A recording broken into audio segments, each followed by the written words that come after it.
Assalamualaikum teman-teman, di video kali ini saya akan membahas materi tentang konsep dasar IPA Fisika, yaitu tentang panas, sifat, dan perubahan wujud zat. Untuk selengkapnya silahkan disimak. Materi yang pertama yaitu tentang panas. Apa sih itu panas? Panas adalah suatu bentuk energi yang diterima oleh benda sehingga suhu benda atau wujudnya berubah. Panas dikenal juga dengan kalor.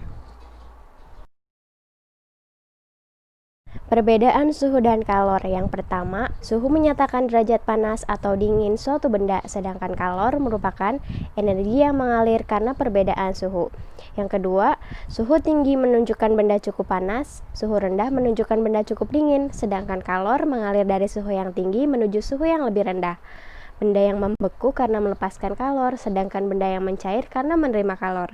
Dan yang ketiga, suhu dapat diukur langsung menggunakan termometer, sedangkan kalor tidak dapat diukur langsung. Kalor harus dihitung. Kalor dipengaruhi oleh jenis benda, wujud benda, dan massa. Kemudian, suatu hukum keseimbangan panas, di mana kalor yang dikeluarkan sama dengan panas yang dilepaskan. Nah, rumus berikut merupakan persamaan laju perpindahan panas, bisa dilihat. Perubahan wujud benda. Yang pertama, kalor dapat merubah suhu benda. Air yang dingin memiliki suhu yang rendah, sedangkan air yang panas memiliki suhu yang tinggi. Apabila kedua air dicampurkan, maka campuran air akan menghasilkan suhu yang baru. Yang kedua, kalor dapat berubah wujud benda. Ada 3 wujud benda, yaitu gas, padat, dan cair. Nah, berikut adalah macam-macam perubahan wujud benda. Yang pertama, membeku. Perubahan wujud cair menjadi padat, contohnya yaitu es batu. Yang kedua, mencair. Benda yang padat menjadi cair, contohnya adalah coklat yang meleleh. Yang ketiga, menguap. Perubahan wujud zat yang tadinya cair menjadi gas, contohnya adalah ketika kita sedang memasak air. Yang keempat, mengembun. Perubahan wujud zat yang tadinya gas menjadi cair, contohnya adalah embun di pagi hari. Kemudian menyublim. Perubahan wujud benda padat menjadi gas, contohnya adalah kapur barus. Dan yang terakhir, mengkristal. Perubahan wujud benda gas menjadi padat, contohnya adalah salju. Kemudian ada mekanisme perpindahan panas. Yang pertama yaitu konduksi atau disebut bantaran. Adalah proses perpindahan panas jika panas mengalir dari tempat yang suhunya tinggi ke tempat yang suhunya rendah dengan menggunakan media. Contohnya adalah saat kita membakar salah satu ujung besi logam yang dipanaskan, maka panasnya akan menyebar ke seluruh bagian badan besi. Nah, ini dia rumus di samping, bisa kalian lihat. Hukum Fourier. Yang kedua ada konveksi, yaitu perpindahan panas yang terjadi antara permukaan fluida yang mengalir di sekitarnya dengan menggunakan media penghantar berupa fluida, yaitu cairan atau gas. Nah, di sini ada macam-macam konveksi. Yang pertama, konveksi bebas atau alamiah, yaitu perpindahan panas yang disebabkan oleh beda suhu dan beda rapat dan tidak ada tenaga dari luar yang mendorongnya. Contohnya adalah plat panas yang dibiarkan berada di luar udara sekitar tanpa ada sumber gerakan dari luar. Yang kedua, konveksi paksaan, yaitu perpindahan panas aliran gas atau cairan yang disebabkan oleh tenaga dari luar. Contohnya, plat panas dihembus di sekitar dengan kipas atau blower.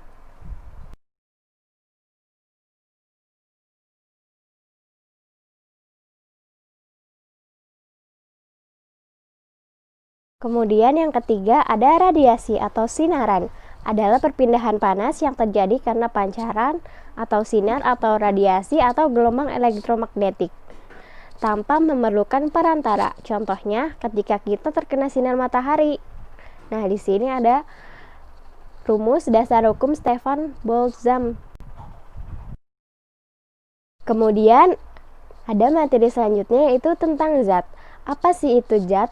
Zat adalah merupakan sesuatu yang memiliki massa dan menempati ruang, sedangkan wujud zat merupakan bentuk-bentuk berbeda yang diambil oleh berbagai fase materi berlainan. Nah, di sini ada sifat-sifat partikel suatu zat adalah sebagai berikut. Yang pertama, partikel tidak diam, tetapi selalu bergerak atau bergetar. Yang kedua, di antara satu partikel dengan partikel yang lain terdapat gaya tarik-menarik. Yang ketiga, di antara satu partikel dengan partikel yang lain terdapat ruang antara partikel yang disebut pori-pori. Kemudian ada wujud zat, dikelompokkan menjadi 3. Yang pertama yaitu zat padat. Ciri zat padat yaitu bentuk dan volumenya tetap. Contohnya adalah kelereng yang berbentuknya bulat. Dipindahkan ke gelas akan tetap berbentuk bulat. Begitu pula dengan volumenya. Partikel zat padat memiliki sifat sebagai berikut. Yang pertama, letaknya sangat berdekatan. Yang kedua, susunannya teratur. Dan yang ketiga, gerakannya tidak bebas, hanya bergetar atau berputar di tempatnya. Yang kedua, ada zat cair. Zat cair memiliki volume tetap, tetapi bentuk berubah-berubah sesuai dengan yang ditempatinya. Apabila air dimasukkan ke dalam gelas, maka bentuknya seperti gelas. Apabila dimasukkan ke dalam botol, akan seperti botol. Tetapi volumenya selalu tetap. Partikel zat cair memiliki sifat sebagai berikut. Yang pertama, letaknya berdekatan. Yang kedua, susunannya tidak teratur. Dan yang ketiga, gerakannya agak bebas sehingga dapat bergeser pada tempatnya, tetapi tidak lepas dari kelompoknya. Yang ketiga, zat gas. Ciri dari zat gas diantaranya berbentuk dan volume, berubah sesuai dengan tempatnya. Gas yang terdapat di balon memiliki bentuk dan volume yang sama dengan balon. Partikel zat gas memiliki sifat sebagai berikut. Yang pertama, letaknya sangat berjauhan. Yang kedua, susunannya tidak teratur. Dan yang ketiga, gerakannya bebas bergerak sehingga dapat bergeser dari tempatnya dan lepas dari kelompoknya sehingga dapat memenuhi ruangan. Kemudian, perubahan wujud zat. Perubahan wujud zat adalah perubahan termodinamika dari suatu fase berdekade keadaan wujud zat yang lain. Perbedaan wujud zat ini bisa terjadi karena peristiwa pelepasan dan penyerapan kalor. Perubahan wujud zat dibedakan menjadi 2, yaitu yang pertama, perubahan kimia. Perubahan kimia adalah perubahan yang menghasilkan zat baru. Contohnya adalah makanan yang membusuk, pembakaran, petasan yang meledak, dan fermentasi. Kemudian yang kedua, perubahan fisika. Perubahan yang tidak menghasilkan zat baru yang berubah hanya wujud dan bentuknya. Contohnya, es yang mencair, gula yang dilarutkan ke dalam air, dan juga air yang menjadi es. Kemudian yang terakhir, perubahan fisika dibedakan menjadi 6 peristiwa. Sebelumnya yang sudah kita bahas, ini dia contoh gambarnya, bisa dilihat.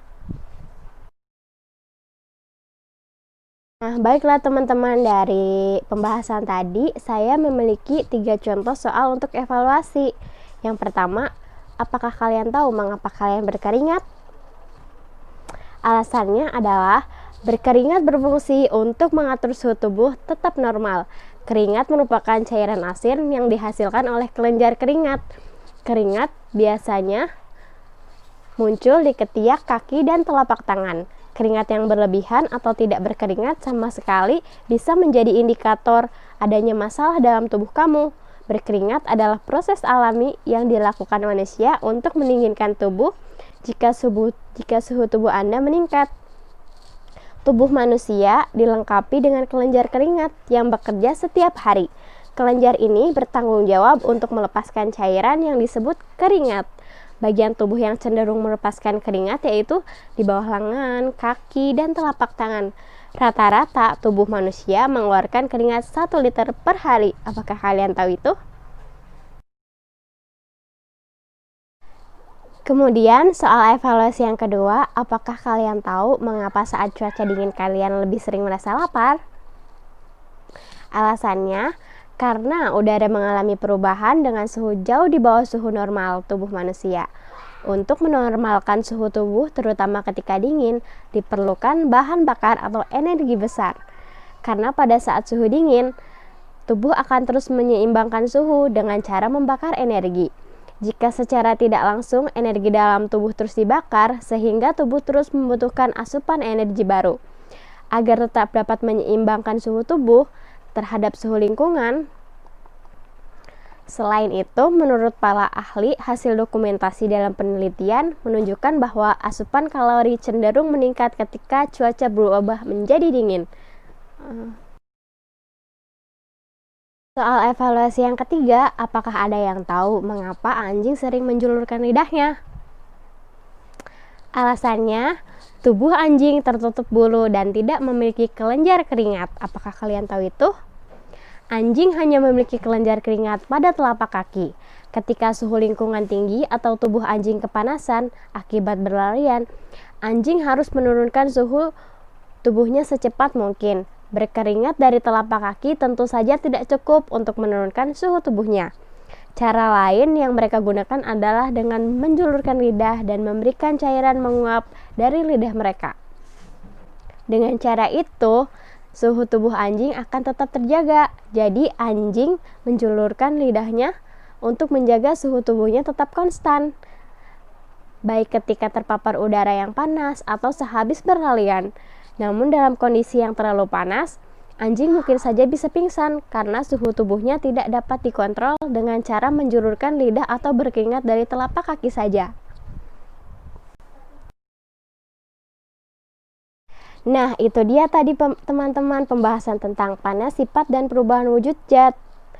Sekian pembahasannya, kurang lebihnya mohon maaf. Terima kasih.